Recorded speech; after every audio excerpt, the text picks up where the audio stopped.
Hello बच्चों, कैसे हैं आप लोग। आशा करता हूँ आप लोग अच्छे होंगे, मस्त होंगे। आज के इस वीडियो में हम कक्षा 12 के विद्यार्थियों के लिए अर्थशास्त्र का जो है मॉडल पेपर लिख रहे हैं, जो 2025 बोर्ड एग्जाम के लिए बहुत ही इंपॉर्टेंस रहेगा बच्चों। और जो है 4 मार्च को होने वाली परीक्षा के लिए, यूपी बोर्ड परीक्षा के लिए वेरी इंपॉर्टेंस रहेगा। तो चलिए जो है बच्चों, हम देर न करते हुए जो है क्वेश्चन को जो है देखते हैं। पहला क्वेश्चन है, देखो पेपर बच्चों ऐसे सेम पेपर ऐसे रहेगा। सबसे पहले आपको अंक अपना लिखना पड़ेगा, उसके बाद बच्चों जो है नाम लिखना पड़ेगा, ठीक है। उसके बाद संकेतांक डालना पड़ेगा और समय 3 घंटे 15 मिनट मिलेंगे। पूर्णांक जो है 100 अंकों का रहेगा। कितने अंकों का? 100 अंकों का रहेगा। निर्देश क्या है बच्चों? प्रारंभ के 15 मिनट पर छात्रियों को प्रश्न पत्र पढ़ने के निर्धारित है। सभी प्रश्न क्या है? अनिवार्य रहेगा। सबसे पहले हम लोग बहुविकल्पी प्रश्नों को देखेंगे जो 1 नंबर का रहेगा। पहला है कि व्यष्टि अर्थशास्त्र के अंतर्गत निम्न में से किसका अध्ययन किया जाता है? व्यक्तिगत इकाई, आर्थिक समग्र, राष्ट्रीय आय, इनमें से कोई नहीं। तो सही जवाब बच्चों जो यहाँ पर जो है हो जाएगा ए, हो जाएगा व्यक्तिगत इकाई। यानी व्यष्टि अर्थशास्त्र के अंतर्गत निवेश किसका अध्ययन किया जाता है? व्यक्तिगत इकाई का जो है अध्ययन किया जाता है। अगला क्वेश्चन है, दूसरा नंबर है, यदि सीमांत उपयोगिता शून्य होती है तो कुल उपयोगिता होगी न्यूनतम होगी कि अधिकतम होगी, धनात्मक ऋणात्मक? तो 2 का सही जवाब बच्चों जो है क्या हो जाएगा? जो है बी हो जाएगा, अधिकतम होगी। यदि सीमांत उपयोगिता शून्य होती है तो कुल उपयोगिता क्या होगी? अधिकतम होगी, ठीक है। अगला क्वेश्चन है बच्चों, अल्पकाल में उत्पादन के कितने साधन जो है स्थिर होते हैं? 4 ऑप्शन दिए गए हैं, आपको बताना है सही जवाब बच्चों क्या हो जाएगा। सही जवाब अगर सी हो जाएगा, कम से कम 1। अल्पकाल में उत्पादन कितने साधन स्थिर होते हैं? कम से कम जो है 1। सही जवाब जो है सी हो जाएगा। चलिए अगले क्वेश्चन की ओर हम लोग चलेंगे। जब उत्पादन शून्य होता है तो कुल लागत होगी। 4 ऑप्शन दिया गया बच्चों, आपको सही जवाब बताना है जो है क्या हो जाएगा।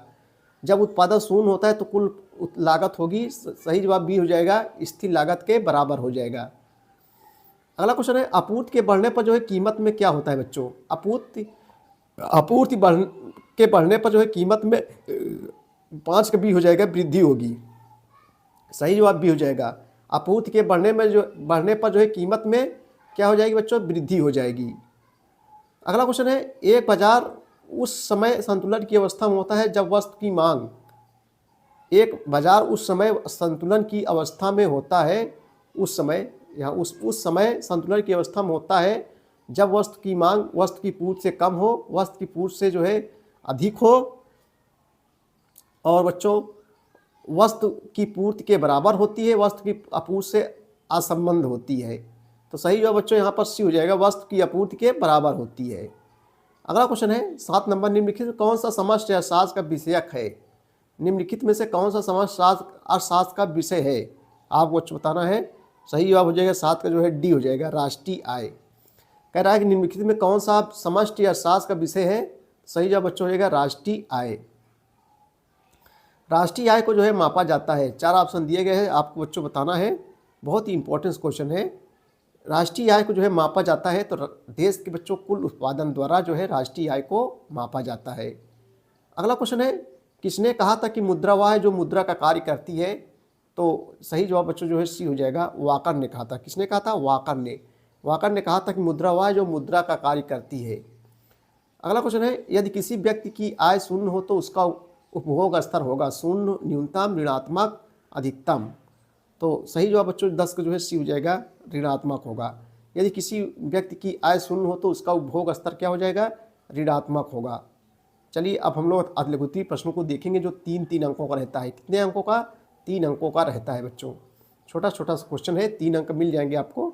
पहला क्वेश्चन है, भुगतान संतुलन को जो है परिभाषित कीजिए। देखो बच्चों, भुगतान संतुलन को जो है परिभाषित कीजिए। आइए 3 नंबर क्वेश्चन है, तो हम चलिए देख लेते हैं उत्तर।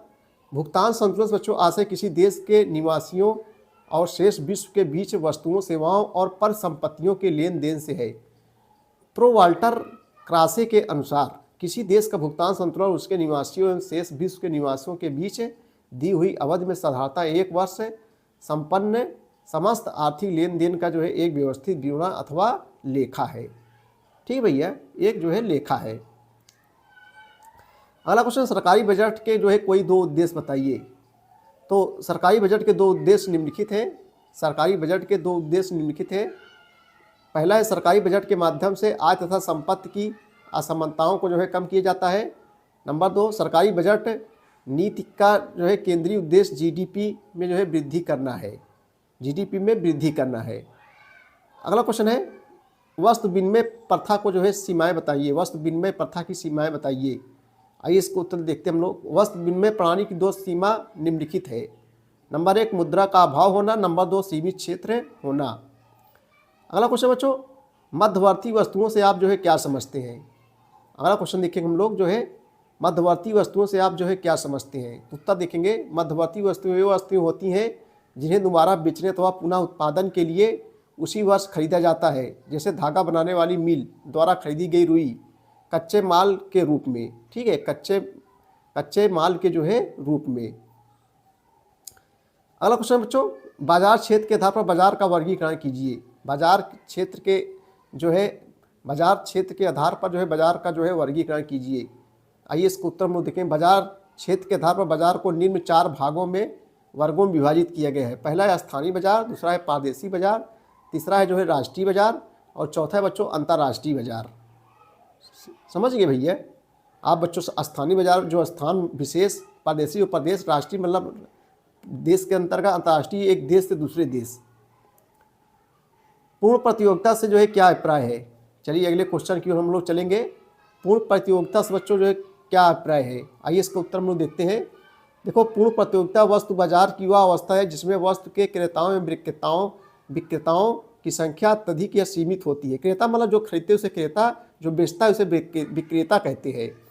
तो पूर्ण प्रतियोगिता वस्तु बाजार की वह अवस्था जिसमें वस्तु के क्रेताओं एवं विक्रेताओं की संख्या जो है अत्यधिक या असीमित होती है। इस बाजार में बच्चों कोई क्रेता अथवा विक्रेता व्यक्तिगत रूप से वस्तु की कीमत को प्रभावित नहीं कर सकता। इससे बाजार में वस्तु कीमत समान होती है। वस्तु कीमत जो है समान होती है तथा वस्तुओं की प्रकृति भी जो है समरूप होती है।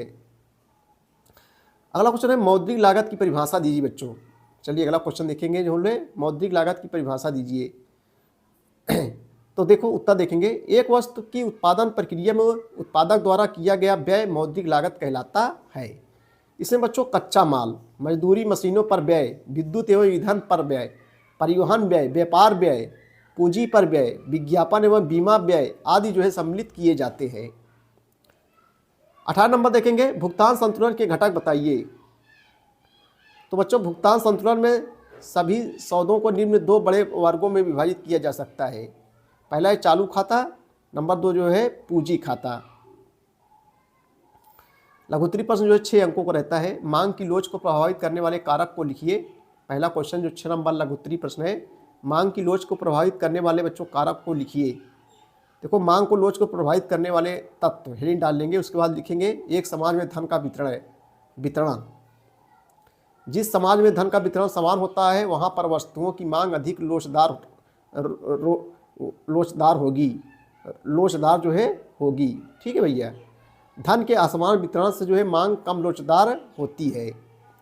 नंबर 2 है समय का प्रभाव। जितना कम समय होता है वस्तुओं की मांग लोच उतनी कम लोचदार होगी और इनके विरुद्ध जितना समय अधिक होगा वस्तु की मांग की लोच उतनी ही अधिक लोचदार होगी। उपभोक्ता की आदत, यदि कोई उपभोक्ता किसी वस्तु के बिना नहीं रह सकता तो उसके लिए उस वस्तु की मांग लोचदार होगी। वस्तु के गुणों का प्रभाव मांग की लोच पर पड़ता है। अनिवार्य वस्तुओं की मांग बेलोचदार तथा आरामदायक वस्तुओं की मांग लोचदार होती है। 20 नंबर है पूर्ण प्रतियोगिता की स्थिति में बाजार संतुलन का निर्धारण समझाइए। पूर्ण प्रतियोगिता की स्थिति में बाजार संतुलन का निर्धारण समझाइए। आइए इसका उत्तर हम लोग बच्चों देखते हैं।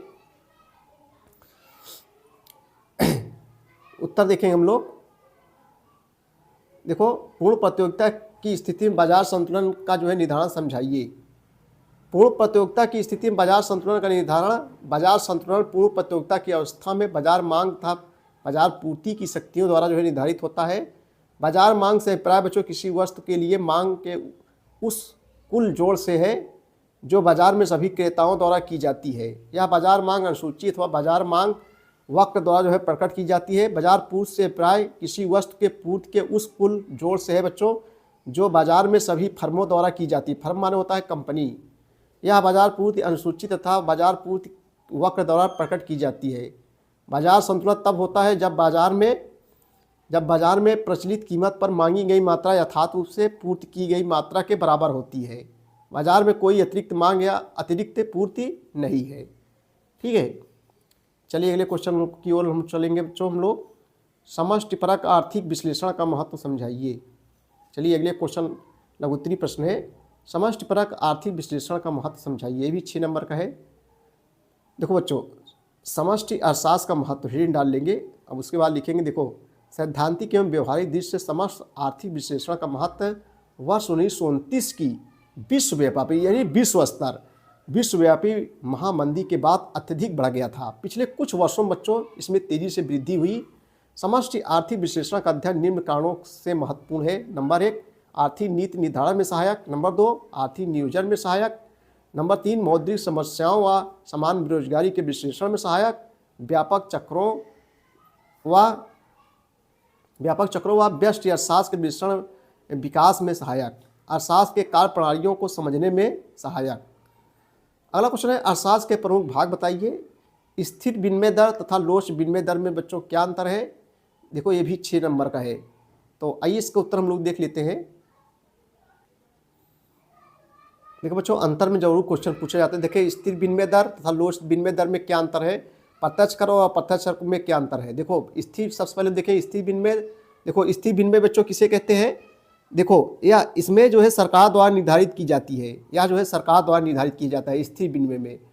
और लोचदार विनिमय क्या होता है? यह जो है अंतर्राष्ट्रीय मुद्रा बाजार में पूर्ति मांग की शक्तियों द्वारा जो है निर्धारित किया जाता है। और प्रत्यक्ष कर क्या होता है बच्चों? देखो प्रत्यक्ष कर जिसमें डायरेक्ट कर लगता है, और अप्रत्यक्ष मतलब इनडायरेक्ट इसको कहते हैं अंग्रेजी में। ये भी बच्चों 6 नंबर का एक क्वेश्चन मोस्ट इंपॉर्टेंस है। उसके बाद में दीर्घ उत्तरीय प्रश्न है जो 8 अंकों को रहते हैं। जैसे व्यष्टि अर्थशास्त्र से आप क्या समझते हैं, लगातार कई वर्षों में पूछा गया है। व्यष्टि अर्थशास्त्र के विषय क्षेत्र का वर्णन कीजिए। अथवा उत्पादन लागत से आप क्या समझते हैं, रेखा चित्र की सहायता से कुल लागत, सीमांत लागत और औसत लागत के संबंधों को समझाइए। पूर्ण प्रतियोगिता का विस्तार से वर्णन कीजिए। विनिमय दर का अर्थ लिखिए, मतलब विनिमय दर कैसे निर्धारित होता है। तो बच्चों ऐसे जो है क्वेश्चन पूछा जाएगा।